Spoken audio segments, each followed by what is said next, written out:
Back in 2023, I experienced one of the most unnerving and scary nights of my life. I can't explain what happened.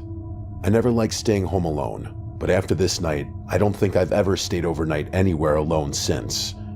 At the time, my fiance Ryan and I were looking to buy a house since our lease just expired in our apartment, and we didn't want to renew for another whole year. One of my dad's oldest friends owned a house in the area that was currently available to rent because the previous renters had passed away. Since my dad was so close to the owner of the house, he agreed to let us stay there for a cheap rate, and also told us we could stay as long as we wanted. Basically, we were renting month to month in a nice home in a beautiful area of town. It took a lot of house hunting stress away. The only downside for me was that I wasn't thrilled about moving into a house where both residents died within a few weeks of each other inside the house. They were old, so it wasn't like a vicious death or anything, but still, I didn't love the idea. It didn't bother Ryan at all. He was excited about the low price tag of the house. He's not one to believe in bad energy, but I most definitely am. I remember when we first moved in, he would constantly mock me for being afraid. He even went as far as to mimic ghost sounds just to mess with me. Don't get me wrong, Ryan's a great guy. I know I'm painting a picture of him being a jerk, but he's always just joking around. Sometimes you need to knock him down when he plays around too much, and I always did. When we first moved in, it had this awful tan carpet all throughout the house. My dad's friend told us that he was having someone come over to tear out the carpet and put in hardwoods because the carpet was stained all over the place, on top of just being ugly. In the living room, there was a giant dark stain on the carpet. The first day we moved in, Ryan asked my dad's friend if he knew where the stain came from, and he shared information I wish I hadn't heard. It's really sad. The woman fell, hit her head on an end table, and the stain was from the blood. They think that was what led to her passing. She went to the hospital that night, and unfortunately, she never came home. Then he proceeded to tell us that her husband had passed away just a few weeks before her. He had a heart attack in the basement. I was horrified to be living in this house, even just temporarily, but sometimes you need to do what's most cost efficient, and this was it. We had only been there for maybe 2 days when they came to do the floors. I was so happy when the carpet was gone. He also had someone come in and paint the inside of the house. Just that little touch-up made the house feel so much better. After those little cosmetic touches, I started to settle in. It also helped that he added one of those annoying security systems inside the house as well. Every time you open the door, you get the automated voice saying, "Front door open." It got old very fast. Even though it was annoying, it did make me feel better. It was a little over a month of being there, and Ryan was leaving for the weekend. It was his bachelor party. I was a little on edge about being alone for a couple of nights, but by this time, the house felt like a home. I also had the company of our cattle dog, Rex, which made me feel safe. Friday, July 7th, I left for work at 7 a.m. I kissed Ryan goodbye because he was heading out a few hours later and wouldn't be back until Sunday afternoon. I got home that evening and felt a little off. I was positive that I was just feeling anxious because I was alone. I ordered myself Thai food since Ryan hates it and it's my favorite. I put on The Office and just watched my feel-good show until I started getting tired. I think it was close to midnight, and I began to hear this weird noise coming from the basement. This was an older house, so I just kept telling myself that the house is creaking. I turned off the TV and started heading into the bedroom. That's when Rex ran to the basement door and started barking. This was not normal behavior for Rex. He was protective but quiet. He didn't really bark a lot. He mostly howled when he would get vocal. But on this night, he was barking. He sounded tense, like something was wrong. I tried consoling him, but he wouldn't calm down. I don't know why I did this, but I slowly opened the basement door and turned the light on. Rex stopped barking and started to growl. I was gonna go down and just make sure everything was okay, and then I remembered that the old man died down there. I know it sounds crazy, but that freaked me out. I felt frozen at the top of the stairs. I couldn't even look. I tried taking a picture of the basement from the top of the stairs, but it was just too dark down there to see anything. I was too scared to go down there myself and look, especially with Rex losing his mind. I shut the door and went to the bedroom. Eventually, Rex calmed down and joined me in the room. He wasn't barking or growling anymore. Instead, he stayed at the bottom of the bed staring at the door all night. It was like he was on high alert. This scared me more than his barking. I slept horribly that night. I expected someone or something to run into my room at any moment. I made my coffee in the morning and got ready for the day. I planned on catching up on some chores around the house that I had been neglecting. I gathered all my laundry, and when I made my way to the laundry room, I freaked out. This may seem small and trivial to some, but it freaked me out like you can't even believe. The washing machine was sticking out from the wall several feet. Not just a little wiggle, this thing was nearly in the middle of the room. At first, I ran out of the room. I couldn't figure out how or why something like that could happen. Once I composed myself, I went back to the washer and checked it out. Other than being in the middle of the room, nothing else seemed out of place. I moved it back to where it was, and it wasn't easy. This was a heavy unit. I felt like I should have heard it moving. Even though I was completely on edge, I continued with everything I had planned for the day. I called Ryan and told him about everything. I could tell he was skeptical and apprehensive, but he still believed me mostly and was concerned. He's just one of those people who believes everything can be explained by something. That's probably true in this situation as well, but I still couldn't shake these nerves and that horrible feeling brewing inside. He told me they were heading home first thing in the morning, and that he would be back sometime in the late morning, which was at least earlier than they originally planned. Saturday night was a lot like Friday night. I got some food, cuddled up with Rex on the couch, and watched The Office. It was 9:18 that night, and I heard something loud outside the house. It was loud enough that it made me jump, even with the TV super loud. It sounded like an explosion. Then I got a notification on my phone from the garage camera. I pulled it up, and there was a video.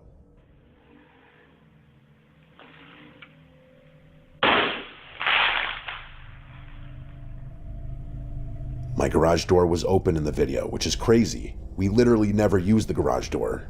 We only used the garage for storage. We didn't park in it because we both had bigger vehicles. In the video, you can see flashes coming from the driveway. The video doesn't do it justice though. It just sounds like fireworks. I opened the door from the house that led to the garage. I looked in the driveway, and there appeared to be no evidence of fireworks, an explosion, or anything. It was the strangest thing. I saved the video and closed the garage door. Trying to get comfortable in bed after that was not easy. After the incident in the driveway, my heart was racing because I had no idea what had just happened. My brain was confused because I couldn't even process why I was scared. I couldn't tell if I was scared of something insidious in the house that I can't see, or if there was someone actually messing with me. I think I got up 3 separate times and made sure the security alarm was set. Just like the previous night, Rex stood guard at the bottom of the bed, staring at the door, occasionally letting a light growl slip. I ended up falling asleep eventually. I woke up suddenly because someone was pounding on my front door. I looked at the time, and it said 3:39 in the morning. I had the bedroom door shut, so he couldn't get out of the room. I just stayed in bed. I couldn't move if I even wanted to. It wasn't like somebody knocking. It was just a continuous banging on the door. Finally, I got up. Just before opening the bedroom door, I heard front door open, coming from the security system. I ran to lock the bedroom door. I grabbed my phone to call the cops, but it wouldn't turn on. Whenever I would press the side button to get the screen to light up, it just lit up with a black screen. I think this was the moment I started to cry. I looked over, and I was able to visibly see the doorknob shaking. I started screaming, "Go away!" I called the police and told them someone had broken into the house. They showed up promptly and found nothing out of the ordinary except for the fact that the front door was wide open. Nothing had been stolen, and there was no sign of any foul play at all. I showed the police the video, and they assumed it was most likely some kids lighting fireworks off, even though there was zero evidence of that in the driveway. As for the door opening, the cops told me it must have been the wind. Yeah, that's it. The wind on a humid July night is gonna shoot open a door that's locked with a deadbolt. That really nailed the case on this one. After the police left, it was nearly dawn. I took Rex and drove to my parents' house. I stayed there until Ryan got home. I told them what happened. They were kind of on the side of the police, but still comforted me anyway. When Ryan got home, I told him everything, and he didn't think I had a brush with anything paranormal as I did, but he did feel like something had happened, and he was concerned. We did stay at that house for a couple more months until we found our new home. Nothing ever happened again. Before that weekend, I had never experienced anything even remotely unexplainable like that, and nothing like that has ever happened since. At the time of writing this, we're almost to the 3-year anniversary of that night. Whatever I experienced that weekend, I just hope I never experience anything like that again.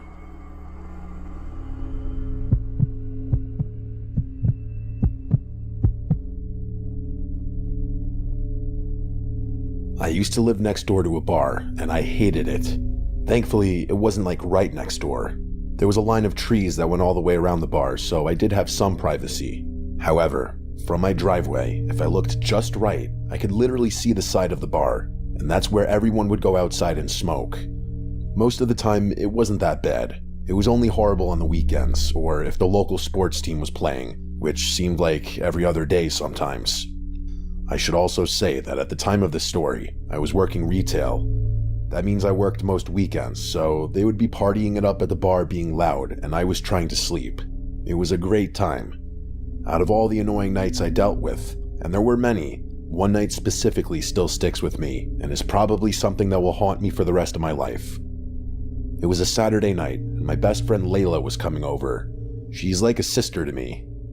We've been friends since elementary school and still are to this day. Around the time of this story, Layla was working hard trying to set me up with anybody.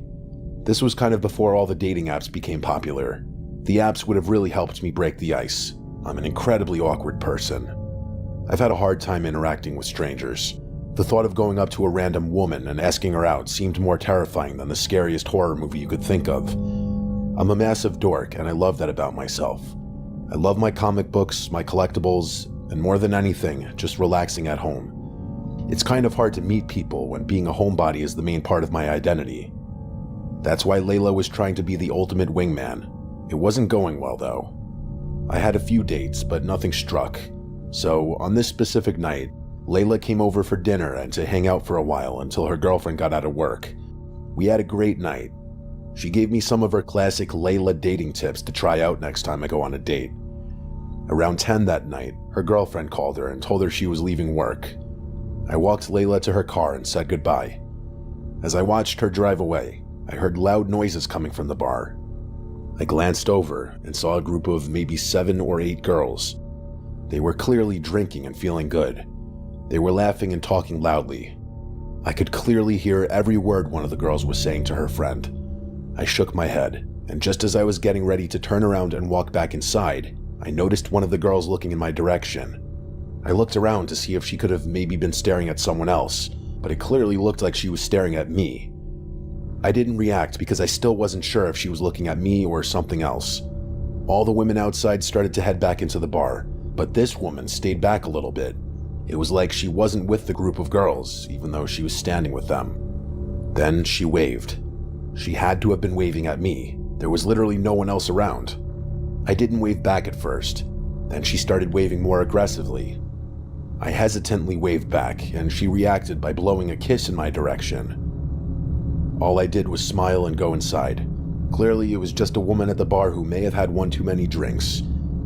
After the weird interaction outside, I went in and started playing video games since I had a weekend off for once. I couldn't think of a better way to spend the evening. Around 1:30 that morning, I heard a knock on the door.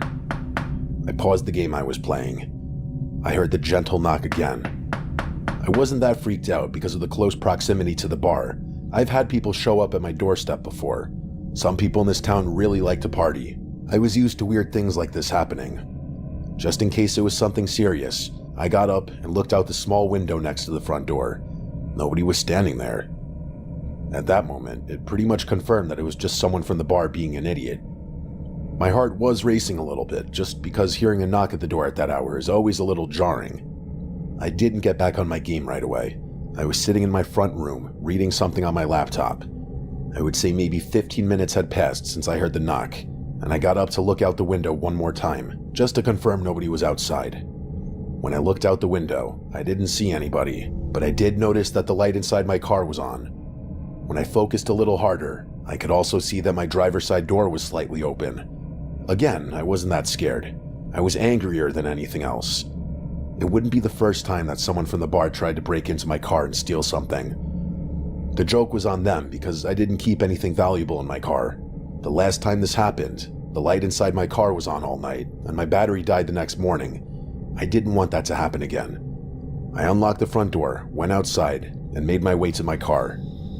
I looked in the back seat just to make sure nobody was camping out back there. Once I realized nobody was in the car, I locked it and headed back inside.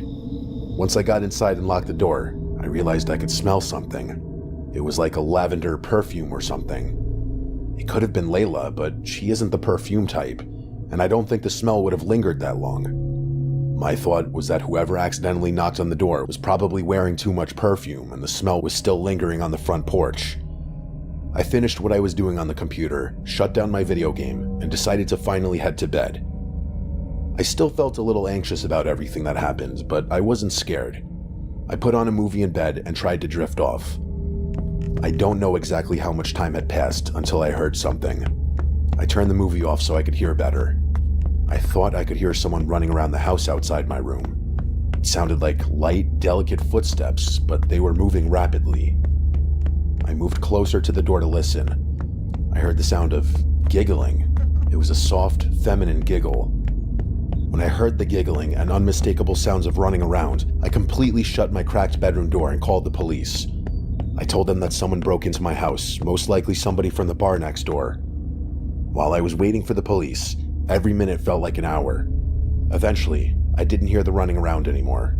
I quietly got up and left the bedroom. I grabbed one of my dad's golf clubs from my closet and started slowly walking through the house. When I got to the kitchen, I froze completely.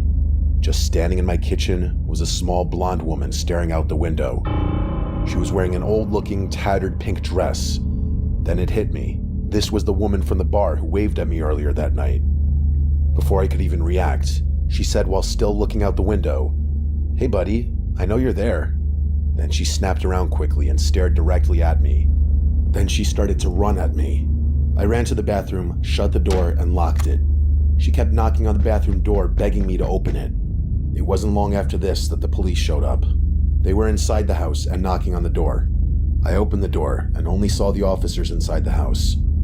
I looked down, and right outside the bathroom was one of my steak knives from the kitchen. After leaving the bathroom, we noticed that the back door was also left open. We figured that she must have run out the back door. The next day, we went to the bar and asked them if they remembered anybody who fit that description, and the owner knew right away. He told us that she was dirty and apparently bothering the guests. Eventually, he had to throw her out of the bar. She was lingering outside for a while, but once he threatened to call the police, she disappeared. After that night, I never saw her again, thank God. I don't know why she targeted me. Maybe she was just crazy and homeless. Maybe she was on drugs. I spent a while trying to figure out how she got into the house.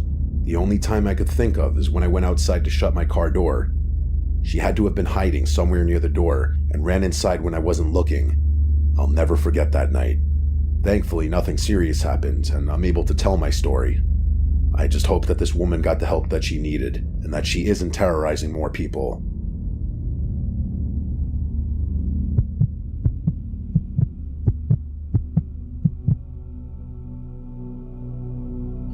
I've spent most of my life being alone. That's not a knock on anybody in my family or past relationships. It's just that I've always thrived when I'm alone. Whenever I date, I end up breaking off the relationship before it gets too serious. This isn't a pity party either. That's the way I've always liked it. Being able to focus on myself, I've been able to build my company and find success. My job allows me to travel all over the world and meet people from every walk of life. Basically, I'm kind of like an interior decorator. I meet with clients, talk about ways to design rooms, and help them achieve their vision. I'm currently in my mid-30s, and for the first time in my life, I have a roommate. Last year, something happened to me, and now I never want to be home alone again. Here's why. Years of grinding allowed me to save money, so I was able to buy my dream home. I moved into the house 6 months before the events of the story took place. By this time in my company's life, I was fortunate enough to be able to pick and choose my clients.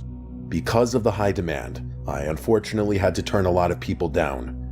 With the success of the company, I spent a lot of time working, even when I was home. Unless I was meeting with a client somewhere, I did most of my work right from my home office. A few months after I moved in, I started hearing this weird noise when I was working in my office.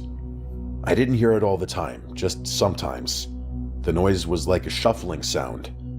I realized that's vague, but that's exactly what it sounded like. Imagine the sound of someone pushing a box in a room next to you. That's kind of what it sounded like. The shuffling was always brief, but loud enough that it would break my concentration whenever I would hear it. The first few times I heard the noise, I ignored it and went back to work. Once it started happening semi-regularly, I couldn't ignore it anymore. One afternoon when I heard the strange shuffling noise, I stopped working and went upstairs to investigate. I remember standing completely still, trying to hear anything I could, but it would always just be me standing there. I felt like I was losing my mind. I'd hear the noise, I would stop whatever I was doing, and run around the house.